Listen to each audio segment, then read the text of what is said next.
Hello, my friends. Welcome to episode number 558 of this here electronic engineering podcast called Amelia's Weekly Fish Fry, brought to you by eejournal.com and written, produced, and hosted by yours truly, Amelia Dalton.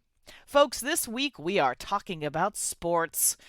But not just any sports. We're talking about sensors in sports, some super cool new applications in this arena, and the use of sensors in the Olympics with Peter Hartwell, Chief Technology Officer at InvenSense, a TDK company.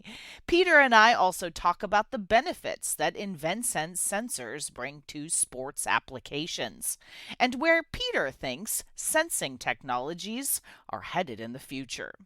Also, this week, I investigate a new brain implant that may be able to enable communication from thoughts alone. But first, please welcome Peter to Fish Fry.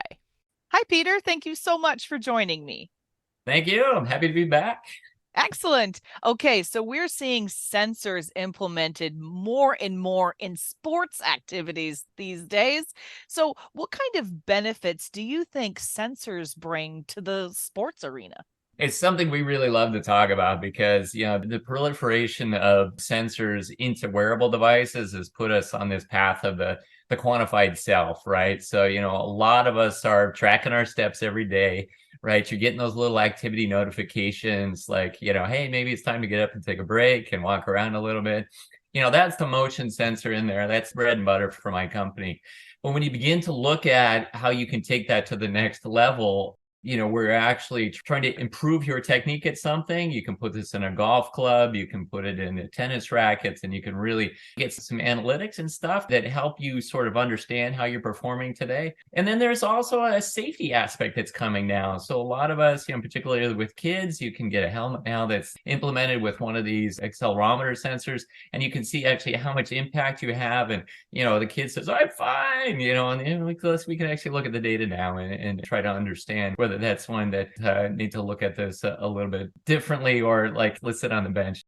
So, you talked a little bit about applications, but tell me some more new cool applications you're seeing in this arena.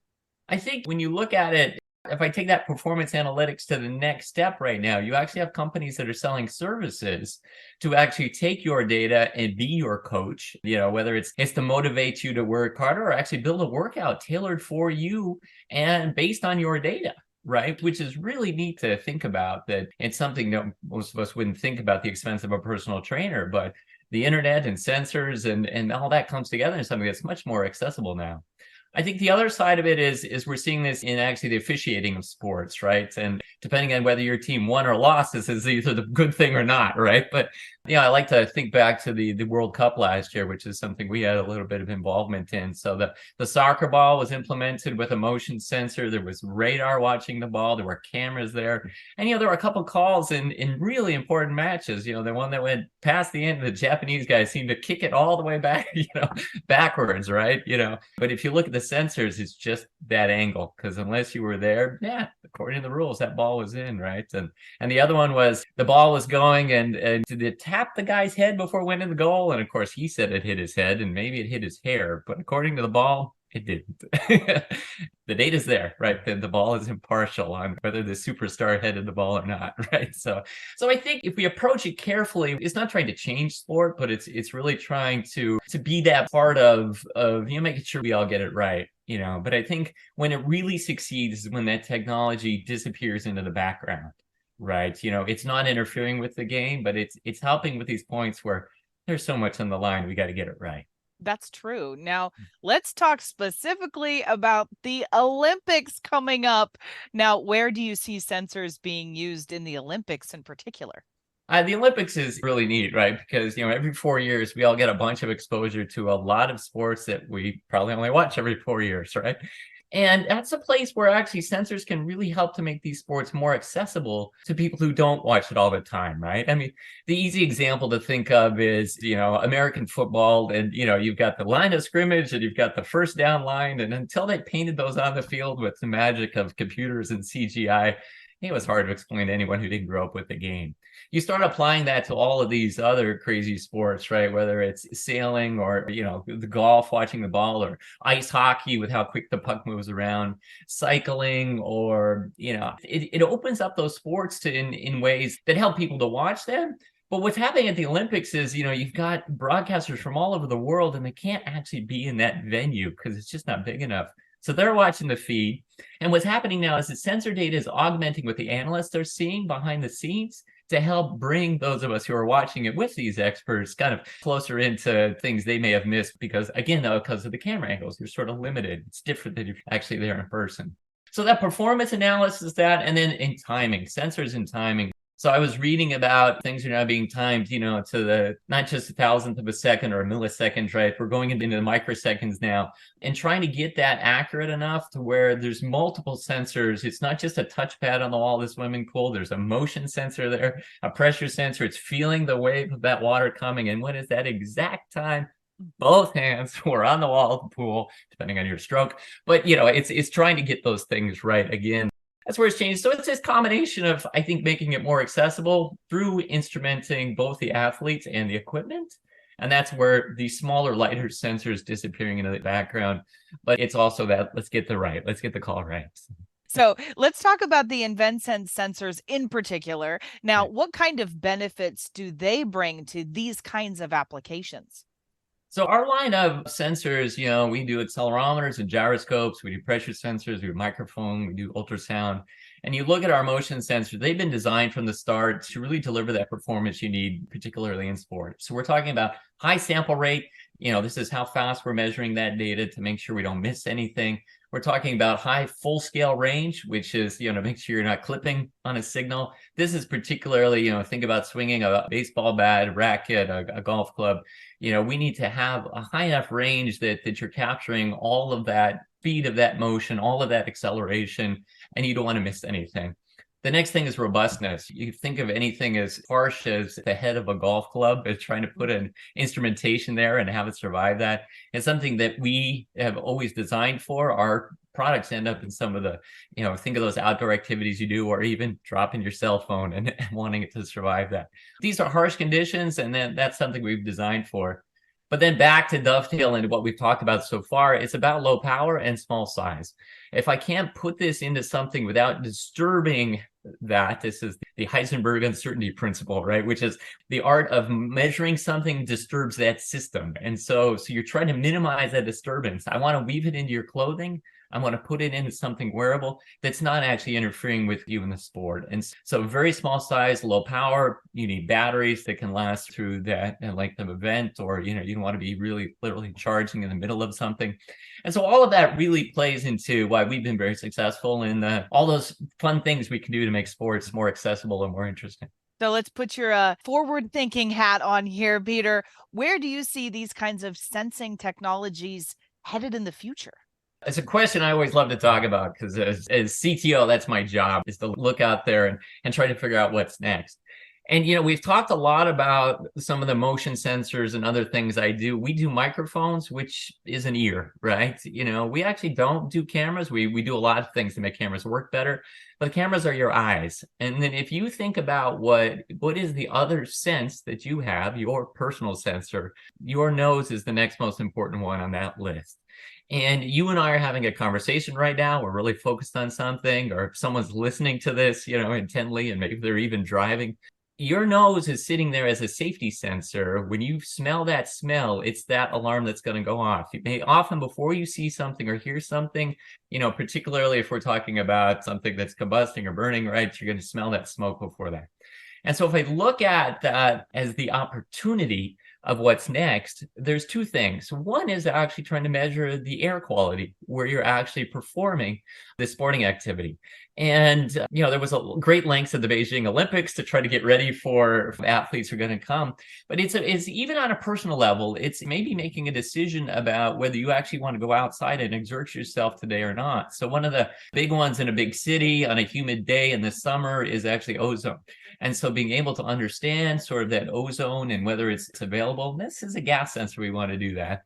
I've heard from my friends, if you play 2 hours of tennis in Houston in the summertime on a bad ozone day, your lungs are going to feel it for a couple of days afterwards. And that's something that maybe, a sensor can say, hey, do you need to play here today? Or if we understand across the city, maybe there's a better place to go play, depending on how the wind is blowing and things like that. So I think that's a real opportunity around gas sensing from air quality. And the other piece you can do with that is there's a lot of stuff that as we metabolize and we breathe out, that looking at so actually what's coming out of you is an opportunity to understand your metabolism of what's going on. And there's other really interesting things that we've seen. One of them is lactose intolerance, which can be measured by compounds that come out with dairy. There's sort of this 10% of people that know they're lactose intolerant. And then it turns out there's about another 20 to 25% who don't. And when you show them the data and say, hey, you're mildly lactose, this light bulb goes like, that explains why when I have dessert over at grandma's house, I don't feel so great afterwards. Like they never put it together. And so I think that this gas sensing is the next kind of really big opportunity to move forward. So yeah, it's something we're working on. So. That is very interesting. I may be one of that 25% actually. So Peter, it is time for your off the cuff question. Now, we're recording this around Halloween time, and you told me that you had a fabulous Halloween costume this year. So tell me more about it. Great. Yeah, Halloween is one of those things that depending on whose eyes you see it through, it's either your least favorite or your most favorite day of the year. And I would encourage everybody to take your inner desire to role play and be something else and just embrace it. So this year we're decorating the yard. We kind of went on a pirate theme, and I went full Johnny Depp this year. And so, I got the whole cosplay costume together from if you pre-order in China in the summer, you can get this thing really quickly and cheaply custom tailored. And then it's all about the accessories. So the jewelry and the hats and the wig and the rings and doing tattoos and all that, and finding a compass and all of those things. It's so much fun. And my kids really love it when they see adults get into it. And I think that's, to me, the magic of this holiday is it just lets us all pretend on something and it just becomes a party. So, the kids are trick-or-treating, and in my neighborhood, the adults do too. We just carry around a cup instead. So I love that. Yes, indeed. Awesome. yeah. Well, as always, it was a pleasure speaking with you, Peter. Thank you so much for joining me. Yeah, thank you. I always love your questions. It gets me thinking. And so, yeah, thanks. Have a happy Halloween. Thank you. Did you hear about the new brain prosthetic that can decode signals from the brain's speech center to predict what sound someone is trying to say? So get this. A collaborative team of engineers, neuroscientists, and neurosurgeons from Duke University have developed a new technology that might one day help people unable to talk due to neurological disorders regain the ability to communicate through a brain-computer interface. Gregory Coogan, PhD, a professor of neurology at Duke University's School of Medicine, explains the motivation to create this technology like this. He says, there are many patients who suffer from debilitating motor disorders like ALS or locked-in syndrome that can impair their ability to speak. But the current tools available to allow them to communicate are generally very slow and cumbersome. So, how slow is very slow? Well, before now, the speech decoding rate clocked in was at about 78 words per minute. Now, most of us speak around 150 words per minute, and maybe some of us talk a little faster than that. That'd be me. Okay, so why this lag in speech decoding versus spoken words? Well, it's partially due to the relatively few brain activity sensors that can be fused onto a paper-thin piece of material that would be placed atop the surface of the brain. Fewer sensors mean less decipherable information to decode. For this new research, this team from Duke was looking to change that. So they brought in Duke Institute for Brain Sciences faculty member Jonathan Viventi, whose biomedical engineering lab specializes in making ultra-thin, flexible, high-density brain sensors. So what Viventi and his team did for this project was nothing short of amazing. On a postage stamp size piece of medical grade flexible plastic, they managed to embed 256 microscopic brain sensors. So, after fabricating these new implants, this team worked with several Duke University hospital neurosurgeons to recruit 4 patients to test these implants. Now, these patients were already going to have brain surgery for a variety of reasons, so this was a perfect opportunity to temporarily place these devices on their brains. But time was an issue. Gregory Coogan explains this part of the research like this: I like to compare it to a NASCAR pit crew. We don't want to add any extra time to the operating procedure, so we had to be in and out within 15 minutes. As soon as the surgeon and medical team said go, we rushed into action and the patient performed the task. So let's talk about that task. To test this technology, this team asked the patients to participate in a simple listen and repeat task. They heard a series of nonsense words like Ava, Kug, and Vip, and then spoke each one out loud. And then the device recorded activity from each patient's speech motor cortex as it coordinated muscles that moved the larynx, tongue, lips, and jaw.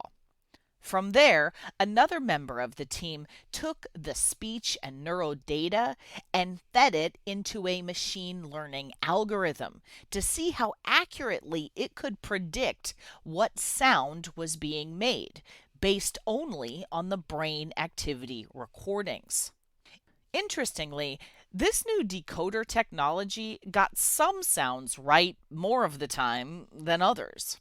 For instance, the letter G, this decoder got it right about 84% of the time, but only when it was the first sound of the made up word. The accuracy dropped when the sound was in the middle or the end of the word. And it had trouble particularly with letters that sound similar, like P's and B's. Overall, the accuracy of this new brain implant decoder was around 40%. Now, that might sound kind of low, but it's actually quite good, considering that other brain to speech technologies require hours or even days worth of data to draw from. This new algorithm worked with only 90 seconds of spoken data from a 15-minute test. Wow. So, where is this technology headed from here? With a $2.4 million grant from the National Institutes of Health, this team is hard at work on a cordless version of the device. Now, this new speech decoding technology is certainly not ready for prime time just yet. But this team is confident that the trajectory of this new speech technology is headed in the right direction. So, if you want even more information about this new study out of Duke University or InvenSense's smart motion solutions, I've included a couple links below the player on this week's fish frying page on eejournal.com and in the description for this week's YouTube episode as well. Hey, have you checked out EE Journal on social media yet? Well, you should. You can find us at facebook.com/EE Journal. If you're into Twitter or X, I guess, you can monitor our tweets at EE Journal TFM. And don't forget, if you would like to follow my personal account, check out Amelia D 1978. And hey, if LinkedIn is more your thing, sure, I dig it. You can follow us or me on LinkedIn as well. And we have a YouTube channel, youtube.com/EEJournal. Folks, it is chock full of all kinds of techie videos, including our very popular Chalk Talk webcast series hosted by me. And of course, you can also subscribe to our EE Journal YouTube channel as well.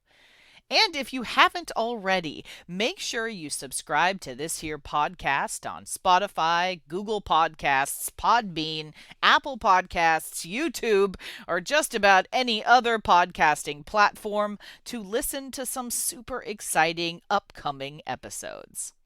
Thank you everyone for tuning in. If you know of any cool new technology or heck you just want to chat, shoot me a line at Amelia, that's Amelia, at eejournal.com, or post a comment on our forums on EEJournal. For the week of November 17th, 2023, I'm Amelia Dalton, and you've been fried.